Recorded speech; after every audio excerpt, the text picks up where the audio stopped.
Hey guys, I'm gonna keep this one real quick. So, I'm sure you've been at an airport or a Starbucks where they give you 30 minutes of free Wi-Fi, and then if you want more, you have to pay for it. And usually on top of paying for it, you have to give them all your personal information. So your email, your phone number, sometimes even where you're from. This is basically so they can sell your information to a marketing firm or analytics firm. And we don't want that, so let's just stick it to the man instead. We're gonna do this by changing or spoofing your MAC address, which basically sort of tells the network that you're a different person on a different computer, so that you can reclaim those free 30 minutes, all right? So the first thing you'll wanna do is disconnect from the Wi-Fi. And then you'll wanna option click on so holding down the option key on your keyboard, you're gonna option click your Wi-Fi symbol to get your interface name. So mine is EN0.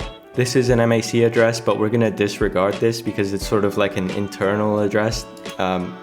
It's not relevant to us right now.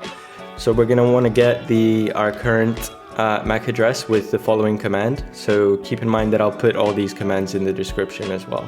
So let's run ifconfig. This is our first command. And here we have our current MAC address, all right? And then we're gonna wanna generate another one, which we're gonna use to replace our current one. So that will be done using this following command, which is already in my memory. And once again, I'll put it in the description. So here we go. It generates a MAC address, which we're gonna copy.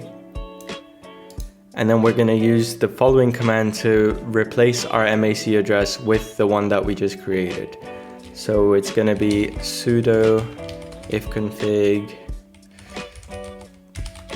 en0 other, and then at the end here, we're gonna paste the code that we just generated. So as you can see, these are the same. We're gonna press enter. It's gonna ask for our password. And now it should have replaced. So we're gonna have to do a check to make sure. So we're just gonna run the first command again. And as you can see, our MAC address has been changed from this one to this one. Now we can just turn Wi-Fi back on, and we can reconnect to the hotspot and reclaim those 30 free minutes. That's it.